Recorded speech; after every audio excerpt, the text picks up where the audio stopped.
What's up, everybody? Welcome back to Tasty Tiger TV. In today's episode, we'll be making restaurant style chicken piccata from home. Without further ado, let's get right into it. So, here's the ingredients that you require to make restaurant style chicken piccata from the comfort of your very own home. Starting off, we have some all purpose flour, some finely diced Spanish onion. I have some white cooking wine over here, some capers, some freshly squeezed lemon juice. Today, to fry my chicken, I'm using canola oil, but you can use whatever oil you have laying around at home, doesn't really matter. I have some table cream here, some honey, salt and pepper, diced butter cubes, some chicken base powder. I have some freshly chopped thyme and some freshly chopped Italian flat parsley. And here I have what we call a beurre-marie, which is basically just a 1-to-1 even ratio of flour to melted butter. You want to just melt your butter first and gradually add in flour while you mix it until you achieve this consistency. And we'll be using this to thicken our sauce near the end of the video. So that will come in later. And last but not least, to start the show, we have our chicken breast. I've already finely sliced it, so it's nice and thin. So what this does is not only help it cook faster, but it also helps it cook evenly. Now let's get to cooking. So what we're going to do first is we're going to make our chicken piccata lemon sauce.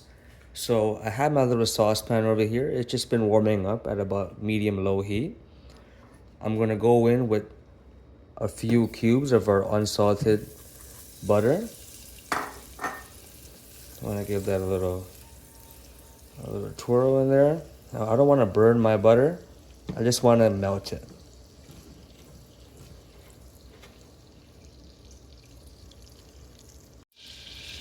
Now that our butter is pretty much melted, I'm going to go in with a little bit of our chopped fresh thyme. I'm going to go in with a good amount of our finely diced Spanish onion.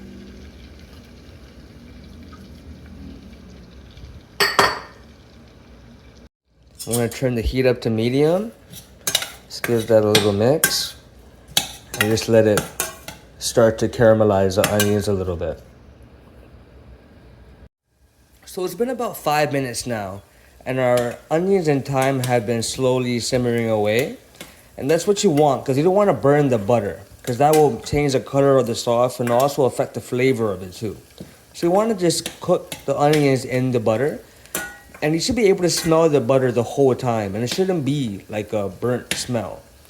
And at this point, what we're going to do, now that our onions are nice and translucent, we're going to go in with our cooking wine. But before that, I want to crank the heat up a little bit.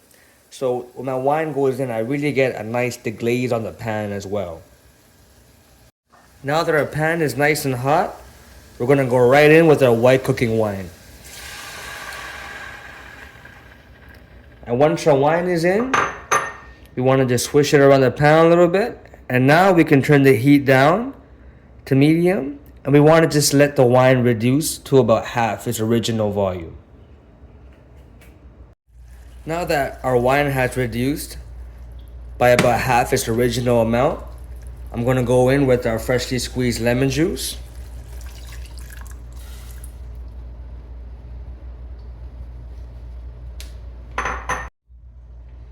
To that, I'm going to add some distilled water. To that, I'm going to add a healthy amount of some honey. Now, what the water does is it helps cut the acidity down, and that honey does the same thing, but it also helps to give it a nice, sweeter undertone to help balance out the acid that we get from the lemon juice. So I'm just going to crank the heat up to high. I'm going to give it a slight mix, and I want to bring it to a boil.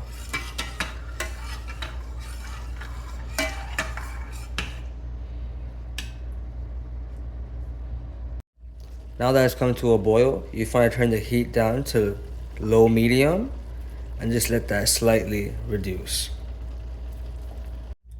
Now while our sauce is reducing, we're going to get right into our chicken. So the first step is to get our chicken nice and seasoned up. So I'm just going to put it on my little sheet tray over here. Take it off my cutting board.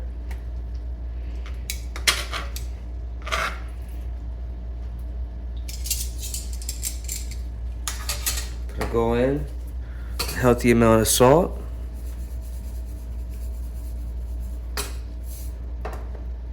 Next, I'm gonna go in with a healthy amount of freshly cracked black pepper.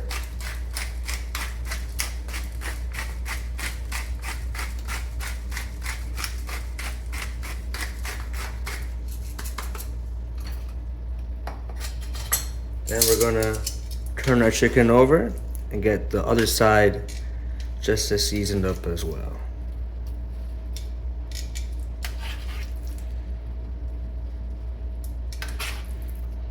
And we're keeping the seasoning to our chicken just really simple and straightforward, just some old-fashioned salt and pepper, because we have so much going on in our sauce. We don't want to overwhelm our palate to the point where there's too many flavors going on, and then you don't know what to focus on. And again, just some more black pepper on the reverse side.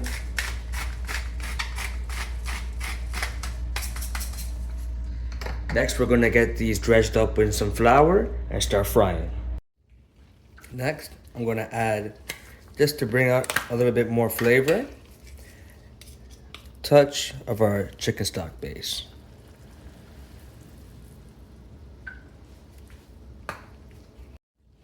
So after adding in our chicken base, just want to give it a little stir. And at this point, we can shut the heat off because we've added all our flavors in. It's already been cooking down. I'm going to add just a splash of that cream from earlier. I just got that in there. And right now, this is not a sauce. It's way too liquidy. So what I'm going to do is I'm going to take some of our mix from earlier. I'm going to add just a healthy amount in there to start. And I'm going to get my immersion blender and just give that a blend. And what this will do is the heat is off, so it's not going to cook the butter anymore. And us blending in the flour and butter in, it will just help the sauce get thicker.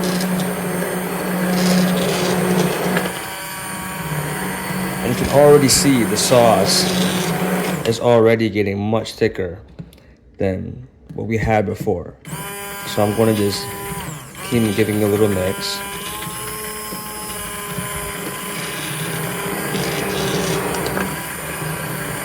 And I'm gonna, until I achieve the right consistency that I want, I'll just add a little bit more.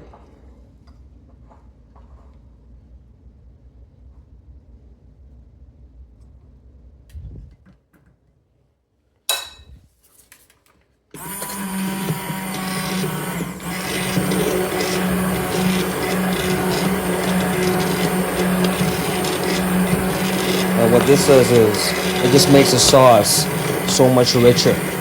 You don't get a liquidy sauce that just kind of bleeds all over the plate. And to check, we're going to see if it sticks to our spoon, if it's too watery or if it's sticking. But I still want it just a tad bit thicker. It's not exactly where I want it, so I'm going to add a touch more of our beurre Marie. I'm going to just blend that in there.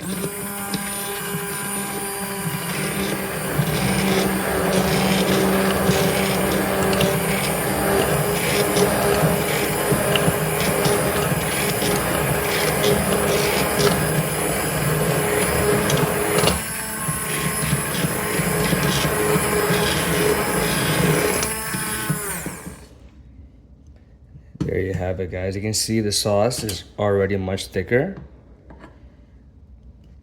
It's not as runny anymore. We've emulsified all the liquids and the butter together. And also blending the onions also helps to give it a thickness too.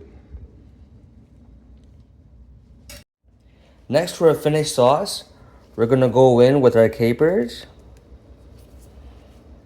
And we're gonna add some of our fresh chopped parsley to give it a nice color. And the reason why I added this after we were blending, because if I did this all before, we would just get one green smoothie.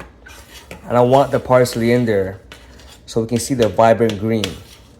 So it looks really nice during the plating process. Now that our sauce is nice and thick, I'm gonna take it off the stove and transfer it. And now we're gonna get working on our chicken. Now we're gonna start frying our chicken. So we have our chicken breast from earlier that we've already seasoned and kept aside. I got some all-purpose flour in a little bowl over here. So what I'm gonna do, I wanna just take my chicken, just coat both sides of it.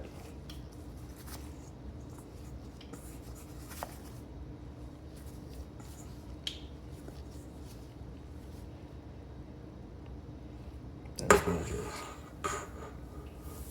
lay the chicken down. Do the same for the other ones as well.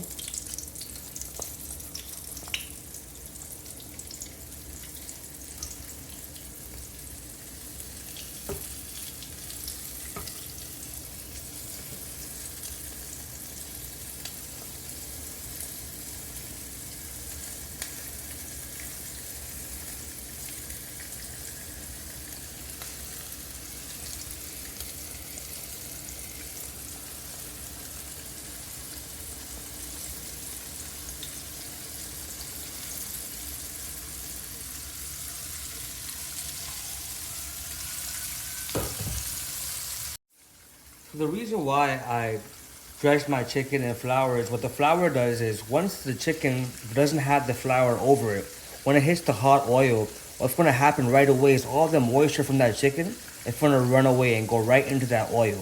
So what the flour does is kind of create a protective layer around the outside of the chicken to make sure that when the moisture starts to go out, it creates a layer and it forms like a semi-crust around the chicken. So that way the chicken stays much more moist during the entire frying process. And notice that we're not deep frying it, we're just shallow frying it in a pan. That's how you get a nice even coating on it and a nice color on it as well. Now our chicken has been frying away for a couple of minutes now. Now we're gonna go for a flip. Right when you see that nice golden color, that golden brown coming around the other side of the chicken, they're ready to flip. There we go. That's exactly the kind of color that we're looking for.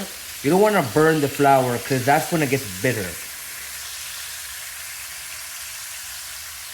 There we go.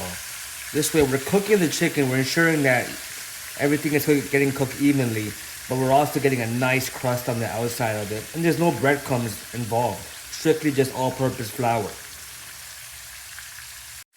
For our chickens, I've been frying away for a combined, including both sides, about 8 minutes now. And we butterfly them for this particular reason so that they cook fast. So I'm gonna start taking off a couple of these bad boys. And you can tell when they're ready because when your tongue goes to touch the chicken, it starts to fight back. If your tongue goes in too much, you can tell it's still raw in the middle. So at this stage, you can tell that our chickens are nice and cooked through. I want you guys to see the color that we've gotten. Both sides. Look at that. Nice golden brown.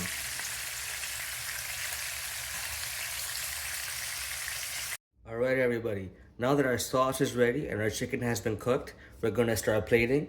Today I'm serving it with just an old-fashioned mix of some roasted potatoes with some stir-fried vegetables. Feel free to use mash and vegetables, or if you want to serve it with some pasta. The chicken piccata goes really well with any of these sides. So now we're just gonna grab 2 nice pieces of our chicken.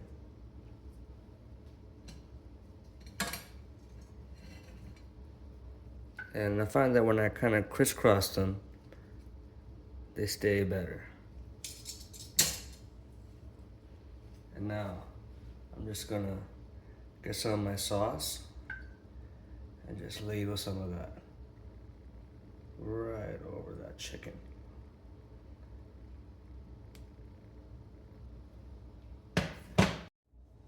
And there you have it, folks. Look at that. The colors, the smell, the aromas, everything is just amazing. Restaurant style chicken piccata made at home. Be sure to like and subscribe, everybody. Until next time, I will see you on Tasty Tiger TV.